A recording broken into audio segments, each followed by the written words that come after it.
Hi, ನಿಮ್ಮೆಲ್ಲರಿಗೂ Manjula Vinod recipes and blog ಚಾನೆಲ್ಸ್ಗೆ ಸ್ವಾಗತ. ಹೇಗಿದೆ ನನ್ನ ಸಿಂಪಲ್ ಔಟ್ಫಿಟ್ಟು? ಇವತ್ತು ನಾನು ಫಾರ್ ದ ಫಸ್ಟ್ ಟೈಮ್ ನನ್ನ ಫ್ರೆಂಡ್ಸ್ ಜೊತೆಗೆ ಓರಿಯನ್ ಮಾಲ್ಗೆ ಹೋಗ್ಬಿಟ್ಟು ಬರ್ತಾ ಇದ್ದೀನಿ. ಅಮ್ಮ ಪಲಾವ್ ಮತ್ತು ಕಾಯಿ ಚಟ್ನಿ ಮಾಡಿಟ್ಟಿದ್ದಾರೆ. ಸೊ ತಿಂದ್ಬಿಟ್ಟು ಹೋಗ್ಬಿಟ್ಟು ಬರ್ತೀನಿ. ಬಾಯ್. ನನ್ನ ಬ್ಲಾಗ್ಗೆ ಅವಳೇ ವೆಲ್ಕಮ್ ಹೇಳಿದ್ದಾಳೆ. ಅವಳು ಹೇಳಿರೋ ಹಾಗೆ ಫಾರ್ ದ ಫಸ್ಟ್ ಟೈಮ್ ಅವಳು ಬೆಂಗಳೂರಲ್ಲಿ ಹೊರಗಡೆ ಹೋಗ್ತಾ ಇರೋದು. ಅವಳು ಸ್ಕೂಲ್ ಮುಗಿಸಿದ ಮೇಲೆ ಡೈರೆಕ್ಟ್ ರೆಸಿಡೆನ್ಷಿಯಲ್ ಕಾಲೇಜ್ಗೆ ಹೋಗಿಬಿಟ್ಲು. ಸೊ ನಾವೆಲ್ಲಾದರೂ ಹೋದರೆ ಮಾಡಿದ್ರೆ ಮಾತ್ರ ಕರ್ಕೊಂಡು ಬರ್ತಾ ಇದ್ದಿದ್ದು. ಅವಳು ಒಬ್ಬಳೇ ಹೋಗಿ ಅಂದರೆ ಫ್ರೆಂಡ್ಸ್ ಜೊತೆನೂ ಅಷ್ಟೇ ಎಲ್ಲೂ ಹೋಗಿ ಅವಳಿಗೆ ಗೊತ್ತಿಲ್ಲ ಬೆಂಗಳೂರಲ್ಲೆಲ್ಲ. ಸೊ ಮತ್ತು ಇನ್ನು ಕಾಲೇಜ್ಗೂ ಅಷ್ಟೇ ಅವಳೇ ಹೋಗಿ ಬರಬೇಕಲ್ಲ, ಮತ್ತು ಬಸ್ಸಲ್ಲಿ ಹೋಗಿ ಬರ್ತೀನಿ ಅಂತ ಹೇಳಿದ್ಲು. ಹಾಗೆ ಬಸ್ಸಲ್ಲೆಲ್ಲ ಹೋಗಿ ಬಂದರೆ ಸ್ವಲ್ಪ ಎಕ್ಸ್ಪೀರಿಯೆನ್ಸ್ ಆದಂಗೂ ಆಗುತ್ತೆ ಕಾಲೇಜ್ಗೆಲ್ಲ ಹೋಗೋದಕ್ಕೆ. ಸರಿ ಹೋಗ್ಬಿಟ್ಟು ಬಾ ಅಂತ ಹೇಳಿದೆ. ಬೆಳಗ್ಗೆ ತಿಂಡಿ ನಾನು ಪಲಾವ್ ಮತ್ತು ಕಾಯಿ ಚಟ್ನಿ ಮಾಡಿದ್ದೆ. ಮಧ್ಯಾಹ್ನಕ್ಕೂ ಸ್ವಲ್ಪ ಸೇರಿಸಿ ಜಾಸ್ತಿನೇ ಮಾಡಿದ್ದೆ, ಯಾಕಂದರೆ ನಾನು ಒಬ್ಬಳೇ ಇರ್ತೀನಲ್ವ, ಮತ್ತೆ ಏನು ಅಡುಗೆ ಮಾಡ್ಕೊಳ್ಳೋದು ಅಂತ ಹೇಳಿ. ಈ ವ್ಲಾಗ್ನ ನಾನು ಮಾಡ್ತಾ ಇರೋದು ನಾನು 25th ಜೂನು ಥರ್ಸ್ಡೇ. ಹಾಗೆ ನನ್ನ ಮಗಳು ಹೇಳ್ತಿದ್ಲು, ಅಮ್ಮ ನೀನೇನೋ ವ್ಲಾಗ್ ಮಾಡ್ತೀನಿ ಅಂತ ಹೇಳ್ತೀಯ, ಕಂಟೆಂಟ್ ಇಲ್ಲದೆ ಏನು ವ್ಲಾಗ್ ಮಾಡ್ತೀಯ ಅಮ್ಮ? ನಾನು ನೀನು ಇಬ್ಬರೇ ಇರೋದು, ಮತ್ತು ನಾನೇನಾದ್ರು ಮಾಡಿದಾಗ ನೀವು ವೀಡಿಯೋ ಮಾಡಬೇಕು, ನೀವೇನಾದ್ರು ಮಾಡಿದಾಗ ನಾವು ವೀಡಿಯೋ ಮಾಡಬೇಕು. ಕಂಟೆಂಟ್ ಇರೋರದೇ ಚೆನ್ನಾಗಿ ವೀಡಿಯೋ ಮಾಡಿ ಹಾಕಿದ್ರೆ ನೋಡೋದು ಕಷ್ಟ, ಅಂಥದ್ರಲ್ಲಿ ನಾನು ನೀನು ಇಬ್ಬರೇ ಇರೋದು. ನಮ್ಮಿಬ್ಬರು ವೀಡಿಯೋ ಏನು ಕಂಟೆಂಟ್ ಚೆನ್ನಾಗಿರುತ್ತೆ ಅಂತ ನೋಡ್ತಾರೆ ಅಮ್ಮ. ಬೇಡ, ಏನಾದರೂ ರೆಸಿಪೀಸ್ ಚಾನಲ್ನೇ ಮಾಡಿ ಹಾಕು ಜಾಸ್ತಿ ಅಂತ ಹೇಳಿದ್ಲು. ವ್ಲಾಗನ್ನ ಏನಾದರೂ ನಮ್ದು ಇಂಪಾರ್ಟೆಂಟ್ ರೂಟೀನ್ ಇದ್ದರೆ ಮಾತ್ರ ಶೇರ್ ಮಾಡಿ, ಅದ್ರ ಜೊತೆಗೆ ರೆಸಿಪೀಸ್ ವ್ಲಾಗ್ನ ಹಾಕು ಅಂತ ಹೇಳಿದ್ಲು. ಸರಿ ಆಯಿತು ಅಂತ ಹೇಳಿದೆ. ಅವಳು ತಿಂಡಿ ಎಲ್ಲ ತಿಂದು ಹೊರಡ್ತಾ ಇದ್ಲು. ಹಾಗೆ ಅವಳು ಓರಿಯನ್ ಮಾಲ್ಗೆ ಹೋಗಿ ಬಂದಿದ್ದು ಕ್ಲಿಪ್ಪಿಂಗ್ಸ್ ಎಲ್ಲ ಸ್ವಲ್ಪ ಹಾಕಿದ್ದೀನಿ, ಫೋಟೋ ಮತ್ತು ವೀಡಿಯೋ ಎಲ್ಲ ಶೇರ್ ಮಾಡಿದ್ದೀನಿ ನೋಡಿ. ಮತ್ತು ಈ ವಿಡಿಯೋದಲ್ಲೇ ನಾನು ರೆಸಿಪಿ ಚಾನಲ್ನ ಹಾಕಿದ್ದೀನಿ, ಪ್ಲೀಸ್ ನೋಡಿ ಸಪೋರ್ಟ್ ಮಾಡಿ ಅಂತ ಕೇಳ್ಕೊಳ್ತೀನಿ.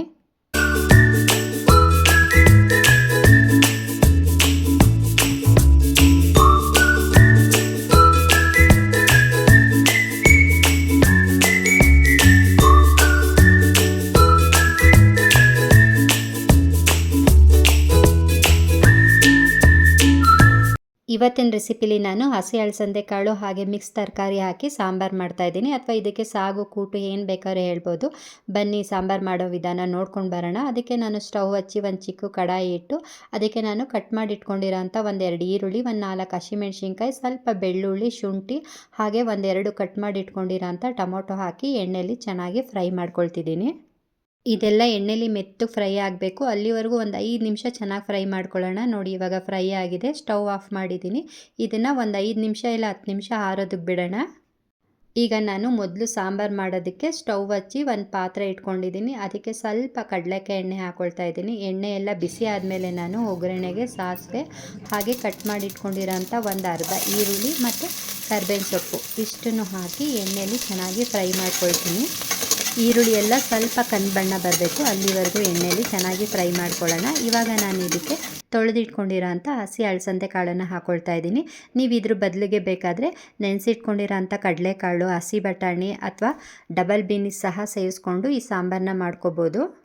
ಆ ಸೀಸನಲ್ಲಿ ಸಿಗೋವಂಥ ಕಾಳುಗಳನ್ನು ಹಾಕ್ಕೊಂಡು ಮಸಾಲ ಸಾಂಬಾರನ್ನ ಮಾಡ್ಕೋಬೋದು. ಇವಾಗ ನಾನು ತೊಳೆದಿಟ್ಕೊಂಡಿರೋ ಅಂಥ ತರಕಾರಿಗಳನ್ನ ಹಾಕ್ಕೊಳ್ತಾ ಇದ್ದೀನಿ. ಹೀರೆಕಾಯಿ, ಕುಂಬಳಕಾಯಿ, ಸೋರೆಕಾಯಿ, ಆಲೂಗೆಡ್ಡೆ ಇಷ್ಟು ತರಕಾರಿನೂ ಹಾಕ್ಕೊಂಡು ನಾನು ಎಣ್ಣೆಯಲ್ಲಿ ಚೆನ್ನಾಗಿ ಮಿಕ್ಸ್ ಮಾಡ್ಕೊಳ್ತೀನಿ. ಈ ತರಕಾರಿದು ಹಸಿ ಸ್ಮೆಲ್ ಎಲ್ಲ ಹೋಗಬೇಕು, ಅಲ್ಲಿವರೆಗೂ ಚೆನ್ನಾಗಿ ಮಿಕ್ಸ್ ಮಾಡ್ಕೊಳ್ಳೋಣ. ನೀವು ಈ ತರಕಾರಿ ಜೊತೆಗೆ ಕ್ಯಾರೆಟು, ಬೀನಿಸು, ನವಿಲುಕೋಸನ್ನು ಬೇಕಾದ್ರೂ ಸೇರಿಸ್ಕೋಬೋದು, ತುಂಬ ಚೆನ್ನಾಗಿರುತ್ತೆ. ಈಗ ತರಕಾರಿ ಎಲ್ಲ ಎಣ್ಣೆಯಲ್ಲಿ ಚೆನ್ನಾಗಿ ಫ್ರೈ ಆಗಿದೆ. ಈಗ ಇದನ್ನು ನಾವು ಸಣ್ಣ ಉರಿಲಿ ಸ್ಟೀಮಲ್ಲಿ ಬೇಯಿಸ್ಕೊಳ್ಳೋಣ. ಒಂದು ಲಿಡ್ಡನ್ನು ಮುಚ್ಚಿ ಅಲ್ಲಿವರೆಗೆ ನಾವು ಮಸಾಲ ಆಡಿಸ್ಕೊಂಡು ಬರೋಣ. ನಾನಿಲ್ಲಿ 2 ಮಸಾಲಾನ ಆಡಿಸ್ಕೊಳ್ತಾ ಇದ್ದೀನಿ. ಮೊದಲನೇದಾಗಿ ಸ್ವಲ್ಪ ತೆಂಗಿನಕಾಯಿ ತೊಗೊಂಡಿದ್ದೀನಿ, ಅಂದರೆ ಒಂದು ಅರ್ಧ ಹೋಳಷ್ಟು. ಅದನ್ನು ಒಂದು ಸಲ ಚೆನ್ನಾಗಿ ಗ್ರೈಂಡ್ ಮಾಡಿ ನಾನು ಇದಕ್ಕೆ ಒಂದು 3 ಟೀ ಸ್ಪೂನಷ್ಟು ಧನಿಯಾ ಪುಡಿ ಹಾಕ್ಕೊಳ್ತಾ ಇದ್ದೀನಿ. ಹಾಗೆ 1-2 ಟೀ ಸ್ಪೂನಷ್ಟು ಅಚ್ಚ ಖಾರದ ಪುಡಿ ಮತ್ತು 1/4 ಟೀ ಸ್ಪೂನಷ್ಟು ಅರಿಶಿನ, ಹಾಗೆ ಸ್ವಲ್ಪ ನೀರನ್ನು ಹಾಕಿ ಈ ಥರ ನುಣ್ಣಗೆ ಮಸಾಲಾನ ರುಬ್ಬಿಟ್ಕೊಳ್ಳೋಣ. ಇದು ಮೊದಲನೇ ಮಸಾಲ. ಇವಾಗ ನಾನು ಮತ್ತೆ 2ನೇ ಮಸಾಲ ಆಡಿಸ್ಕೊಳ್ತಾ ಇದ್ದೀನಿ. ಅದಕ್ಕೆ ಫ್ರೈ ಮಾಡಿ ಇಟ್ಕೊಂಡಿದ್ದೀನಲ್ಲ ನಾನು ಈರುಳ್ಳಿ, ಬೆಳ್ಳುಳ್ಳಿ, ಶುಂಠಿ, ಹಸಿಮೆಣ್ಸಿನ್ಕಾಯಿ, ಟೊಮೊಟೊ ಇದನ್ನೆಲ್ಲ ಹಾಕ್ಕೊಳ್ತಾ ಇದ್ದೀನಿ. ಇದಕ್ಕೆ ನಾನು ಚಕ್ಕೆ ಲವಂಗ ಹಾಕ್ಕೊಂಡಿಲ್ಲ, ಯಾಕಂದರೆ ಧನಿಯಾ ಪುಡಿಗೆ ನಾವು ಮಿಲ್ ಮಾಡಿಸ್ಬೇಕಾದ್ರೇ ಚಕ್ಕೆ ಲವಂಗ ಎಲ್ಲ ಹಾಕ್ಕೊಂಡಿದ್ದೀವಿ, ಹಾಗಾಗಿ ನಾನು ಇದಕ್ಕೆ ಚಕ್ಕೆ ಲವಂಗ ಹಾಕ್ಕೊಂಡಿಲ್ಲ. ಮತ್ತು ಸ್ವಲ್ಪ ಕೊತ್ತಂಬರಿ ಸೊಪ್ಪು, ನೀರು ಇಷ್ಟನ್ನು ಹಾಕಿ ನುಣ್ಣಗೆ ಗ್ರೈಂಡ್ ಮಾಡ್ಕೊಳ್ಳೋಣ. ಜಾಸ್ತಿ ಪ್ರಮಾಣದಲ್ಲಿ ಸಾಂಬಾರನ್ನ ಮಾಡಬೇಕಾದ್ರೆ ಈ ಥರ 2 ಮಸಾಲಾನ ರುಬ್ಕೊಂಡು ಮಾಡೋದ್ರಿಂದ ಸಾಂಬಾರು ತುಂಬ ಟೇಸ್ಟಿಯಾಗಿ ಬರುತ್ತೆ. ವೆಜ್ ಸಾಂಬಾರಾದರೂ ಆಗಲಿ ಅಥವಾ ನಾನ್ ವೆಜ್ ಸಾಂಬಾರಾದರೂ ಆಗಲಿ ತುಂಬ ಟೇಸ್ಟಿಯಾಗಿ ಬರುತ್ತೆ. ಹಿಂದಿನ ಕಾಲದಲ್ಲಿ ಇದೇ ಥರ 2 ಮಸಾಲೆನ ರುಬ್ಕೊಂಡು ಮಾಡ್ತಿದ್ದಿದ್ದು. ಇವಾಗ ನೋಡಿ ಲಿಡ್ಡನ್ನ ತೆಗಿತಾ ಇದ್ದೀನಿ. ತರಕಾರಿ ಮತ್ತು ಕಾಳು ಎಲ್ಲ ಚೆನ್ನಾಗಿ ಬೆಂದಿದೆ. ಇವಾಗ ನಾವು ಇದಕ್ಕೆ ರುಬ್ಕೊಂಡಿರೋ ಅಂಥ 2 ಮಸಾಲನ್ನು ಸೇರಿಸ್ಕೊಳ್ಳೋಣ. ರುಬ್ಕೊಂಡಿರೋ ಅಂಥ ಮಸಾಲ ಜಾರ್ಗೆನೇ ನಾವು ನೀರನ್ನು ಹಾಕಿ ಚೆನ್ನಾಗಿ ಮಿಕ್ಸ್ ಮಾಡಿ ಮತ್ತೆ ಇದಕ್ಕೆ ಸೇರಿಸ್ಕೊಳ್ಳೋಣ. ಹಾಗೆ ನಿಮಗೆ ಈ ಮಸಾಲ ಸಾಂಬಾರು ಯಾವ ಕನ್ಸಿಸ್ಟೆನ್ಸಿಲಿ ಬೇಕೋ ಆ ಕನ್ಸಿಸ್ಟೆನ್ಸಿಗೆ ನೋಡಿ ನೀವು ನೀರನ್ನು ಸೇರಿಸ್ಕೊಳ್ಳಿ. ಇವಾಗ ನೋಡಿ ನಾವು ಇದಕ್ಕೆ ಮಸಾಲ ಸಾಂಬಾರುಗಳನ್ನೆಲ್ಲ ಹಾಕ್ಕೊಂಡಿದ್ದೀನಿ. ಹಾಗೆ ಸ್ವಲ್ಪ ನೀರನ್ನು ಸಹ ಸೇರಿಸ್ಕೊಳ್ತಾ ಇದ್ದೀನಿ. ನಾನಿದು ಸ್ವಲ್ಪ ಜಾಸ್ತಿ ಪ್ರಮಾಣದಲ್ಲೇ ಸಾಂಬಾರನ್ನ ಮಾಡ್ಕೊಳ್ತಾ ಇದ್ದೀನಿ. ಹಾಗೆ ನೀರೆಲ್ಲ ಸೇರಿಸಿದ್ಮೇಲೆ ನಾನು ರುಚಿಗೆ ತಕ್ಕಷ್ಟು ಕಲ್ಲುಪ್ಪನ್ನು ಹಾಕಿ ಒಂದು ಸಲ ಈ ಸಾಂಬಾರನ್ನ ಚೆನ್ನಾಗಿ ಮಿಕ್ಸ್ ಮಾಡಿ ನಾನು ಕುದಿಯೋದಕ್ಕೆ ಬಿಡ್ತೀನಿ.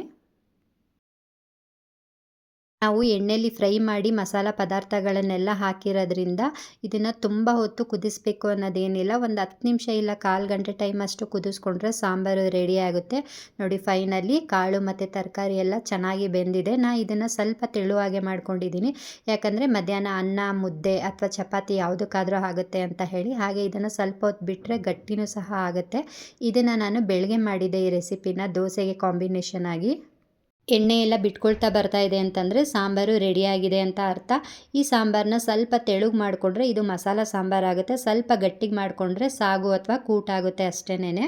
ಫೈನಲಿ ಸ್ಟವ್ ಆಫ್ ಮಾಡಿದ್ದೀನಿ. ಹಸಿ ಅಲಸಂದೆ ಕಾಳು ಹಾಗೆ ಮಿಕ್ಸ್ ತರಕಾರಿ ಮಸಾಲ ಸಾಂಬಾರು ರೆಡಿಯಾಗಿದೆ. ನಾನು ಇದನ್ನು ದೋಸೆ ಜೊತೆ ಸರ್ವ್ ಮಾಡಿದ್ದೆ. ಐ ಹೋಪ್ ನಿಮಗೆ ಈ ರೆಸಿಪಿ ಇಷ್ಟ ಆಗಿದೆ ಅಂತ ತಿಳ್ಕೊಂಡಿದ್ದೀನಿ. ಇಷ್ಟ ಆಗಿದರೆ ಪ್ಲೀಸ್ ಒಂದು ಲೈಕ್ ಕೊಡೋದನ್ನು ಮರಿಬೇಡಿ.